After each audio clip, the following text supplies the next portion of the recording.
Yeah, there was a lot of things. Like I say, Nixon, pretty much somewhere around 1940 or so, basically that bitch, that is the British High Council.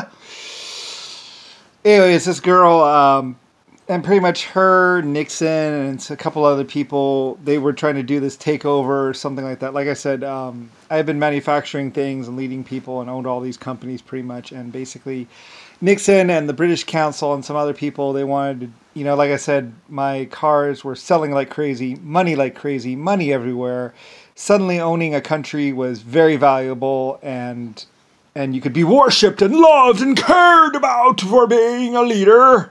And you could also have the love of your people, and you could also make lots of money off the cars and drive all kinds of nice cars. Anyway, Nixon and Jimmy Carter and Jimmy and a couple other people, basically starting somewhere around 1920, 1930, suddenly they were like... Anyway, and they started running around. Like I said, I had one of the largest gunpowder manufacturing. Like I said, I was making the gunpowder for the Panama Canal and busting rock and doing all this other stuff. And all of a sudden, Jimmy Carter and some other people were like, "Oh yeah, guns, boom, boom, boom!" And South Africa was self-proclaimed God and King of Men. I shoot thee, bomb, bomb, and I am Lord. Anyway, and they, yeah, so. Anyway, and they ran around basically just killing people, blowing shit up, like threatening people. And pretty much basically they just broke into a couple gunpowder, like I said, the America's gunpowder facility was actually Lucifer White Star gunpowder. And like I said, I use it for my battleships. Anyway, they stole a battleship or something for a while or something like that. Anyway, that was my factory.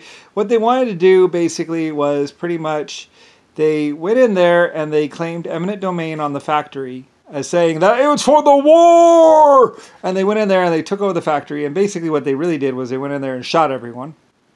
And then they hired some staff which was incompetent and had no idea what they were doing. And there was lots of accidents because of that. And then they charged, supposedly, the American people millions of dollars and to defend themselves. And pretty much they were claiming that it was for the defense of the people. Yeah, and made a bunch of gunpowder for a ship and then went out there and bombed some people and blew up some people. And then Africa was basically psycho anyway, and they were going after the white man's gun. It was actually Black Africa. And he shot a bunch of his own people, shot, what's it called? There's just a footnote about him liking to wear a leather jacket. He always wore that leather jacket. And he wore the ring of a queen that he raped and then killed and then took her ring. Anyway, yeah. That's that red, the gold ring with the red stone in it. I gave that to a queen, and he raped her and killed her, and then stole her ring. Strange. Anyway, and then he ran around, the British are oppressing us, the Germans are oppressing us, they're keeping us down. And realistically what he was doing is he was going around shooting people. It's psychotic. And like I said, he would take a knife, and this is your great Zimbabwe leader, or whatever, king of men. He'd take a knife and he would put it to a person's neck, and he'd be like, pray to your Lord, ask your Lord for forgiveness. Your Lord isn't here, but I am here, and I will forgive you, and I will let you live. But I won't let him live. And he would cut the throat of a girl's partner or something like that. And then he'd rape her and torture her, and then eventually he'd kill her. Anyway, yeah. Yeah, that's that guy that's like, he was captured by the British and there was oppression and wrong and blah, blah, blah. And anyway, later on he posted all these videos about how, like, the black man is being oppressed. And realistically, the black man was trying to oppress the British and the Germans and everybody else. Yeah. So anyway, and eventually I think even South Africa kicked him out, or tried to kick him out, tried to kill him. Anyway, though, he kept on getting aircraft and bombing people and shooting people, and basically he'd go bam bam, and he'd be like, "We will not seek vengeance." He had just shot people. Like, they'd go around and shoot some more people and be like, we will not seek vengeance. For the...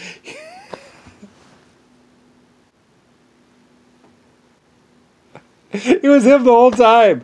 He was shooting. He would shoot like he would actually. What would happen usually is he would shoot like some white person or some people, and then some other people would come and he would shoot them, and then he would say, "Oh, it was what's called trying to oppress, but we will not seek vengeance for this heinous act."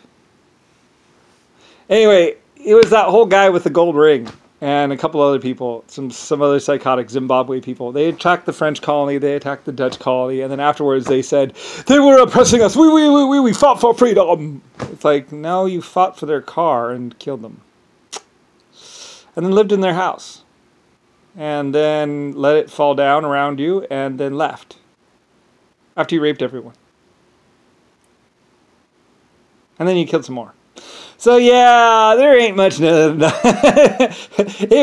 yeah, I mean, for a while there, at first he was saying, the Germans are oppressing us. And then he said, the British are oppressing us. And then he said, the Americans are oppressing us. And they're really just defending themselves. Anyway, we knew it. Anyway, eventually we went in there, we fought him back and got his hostages back. And he said, we will not stand for this. After he lost like 30 or 100 people that he had forced to go attack people. You'd be like, you must go attack our enemies or else. Yeah, you put a knife to a person's throat and be like, you must go. And it's like, oh, anyway, he would put a knife to you and basically say, like, if you do not go and attack, I will kill you myself or whatever. Anyway, it's just. Anyway, like I said, 1940s, 1925, it was bad. It was so bad. Anyway, and then he puts all this stuff on the internet and TV, and it's like they're all oppressing us. We will rise up. Anyway, he would order an attack, and then after his people got killed by the people just defending themselves, he would be like, they are oppressing us. They killed us in the streets. And it's like, no, you attacked the factory and they defended themselves and they eventually did fight you off. Anyway, and other times he'd be like, our warriors in Zimbabwe are victorious, as he took over a gas factory and he would glug glug glug glug glug glug. Anyway, he'd put people on his hood of his car and all kinds of stuff. And anyway, yeah, so, yeah, it was bad. Like, 1940s, 1950s, it was really bad. And mostly he was attacking my factory, so I was like, all right, you need to stop. Anyway, and then he started attacking each other, and then even his own black people were like, he'd be like, yeah, blah, blah, blah, and then he would go and attack them again later on or something. I don't really know. Anyway, it's just like 50 black people just like, fighting over it. And it's like, oh, whatever. I just pulled out of Africa. I was like, you know what? I'm out of here. And Africa was like, no, stay. It's like, nope, sorry, I'm gone.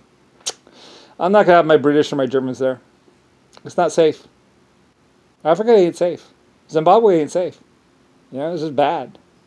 They just kill you, rape you. I mean, I'd never ask anyone to go there. Are you nuts? Like, forget it. Like, they kill each other. They're like, oh, you have a better Slurpee cup. Like, yeah. Zimbabwe left the land of reason and honesty a long time ago. Like, it used to be nice there. Anyway, it might have been Nixon a little bit and some other people because they were running around with some tanks too, and then the black people ran around with some tanks, and then basically after that, it's like, don't go to Zimbabwe unless you have like tanks and an aircraft and can like lay down suppressing fire. And then, and then you, and it's like, if you move, you're dead.